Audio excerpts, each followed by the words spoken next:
जब से कविता घर के अंदर आई हैं तब से एली गोनी को बार बार एक ही बात कह रही हैं, गली का गुंडा, गली का गुंडा, गली का गुंडा।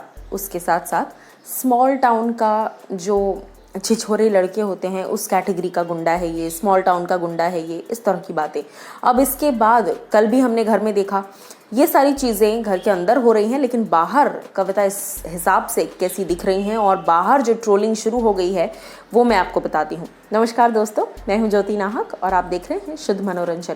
बिग बॉस के घर के अंदर जो चीज़ें होती हैं भैया, ये बात आपको समझनी पड़ेगी कि घर के बाहर उसके क्या रिपरकशंस हो सकते हैं। आप जो भी चीज़ें कह रहे हैं या तो उस पर डटे रहिए, या तो उस पर खड़े रहिए, स्टैंड लीजिए खुद का, या फिर कभी कभी कुछ चीज़ों को जनरलाइज नहीं करना चाहिए।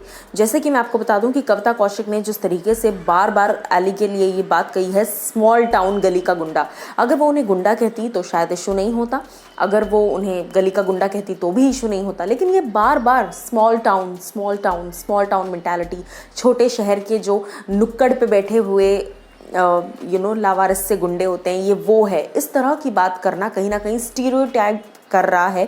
और ये स्टीरियोटाइपिंग की वजह से ही कविता को ट्विटर पर काफ़ी ज़्यादा बैकलैश मिल रहा है और ट्रोलिंग मिल रही है। मैं आपको कुछ ट्वीट्स पढ़कर सुनाती हूँ यूज़र्स के। एक यूज़र लिखती हैं, what's this small town goonda that Kavita Kaushik called Aly Goni and then she tried to cover herself by saying she is also from village, she really needs to learn and think twice what to say and what not to.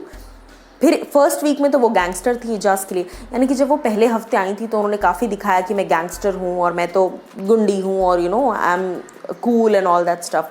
लेकिन अब पहले वो Eli को कहती हैं कि वो small town का गुंडा है, फिर वो उसको कवर अप करने के लिए अगले दिन खुद कहती हैं कि मैं जो है खुद गाँव से बिलोंग करती हूँ। इस तरह की डबल स्टेटमेंट्स क्यों देती हैं कविता? उसके बाद एक दूसरे यूज़र ने लिखा, कविता Kaushik said Aly Goni a small town गुंडा, no one speaks anything, the only person who speaks against it is Ejaz Khan. यानी कि किसी घर में किसी ने इसके खिलाफ आवाज़ नहीं उठाई, सिर्फ और सिर्फ इजाज़ ने इसके खिलाफ आवाज़ उठाई। अब मैं आपको बता दूं कि कविता को लेकर और भी कई सारे ऐसे ट्वीट्स हैं जहां पर ये कहा जा रहा है कि कविता इंसल्ट करती हैं दूसरे लोगों को, उनको छोटा शहर का स्मॉल टाउन का लड़का बुलाती हैं, गली का गुंडा बुलाती हैं, और फिर उसके बाद ऐसे दिखाती हैं जैसे कि उनके पास कोई ऑप्शन ही नहीं था इंसल्ट करने के अलावा। इसके अलावा मैं आपको बता दूं कि कविता ने एक और चीज़ कही थी एली को जो कि यूज़र्स को बिल्कुल पसंद नहीं आई। जो एग्जैक्ट स्टेटमेंट थे वो मैं आपको बताती हूँ। स्मॉल टाउन के जो सबसे नल्ले फालतू लड़के होते हैं ये है वो एली गोनी। और इस पर भी फैंस ने लिखा है, seriously Kavita you should be ashamed of your self. Small town के लड़के होना कोई डिसरिस्पेक्टफुल चीज़ नहीं है, जो बची इज्जत है ना वो भी ख़त्म करने आई हैं मैडम इस बार बिग बॉस में।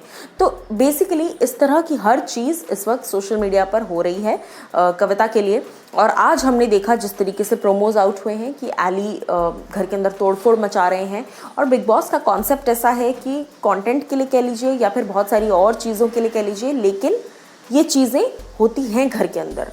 यहाँ पर स्टीरियोटाइप कर देना कि तू छोटे शहर का है, छोटे शहर के लड़के ऐसे ही होते हैं, या फिर बड़े शहर के लोग सोफिस्टिकेटेड होते हैं, इस तरह की चीज़ें दिखाना कहीं ना कहीं गलत है। और यही चीज़ इस वक्त सोशल मीडिया पर हर जगह चल रही है। आप लोग मुझे बताइए कि आपकी नज़र में कविता आपको सही लग रही है या फिर एली गोनी।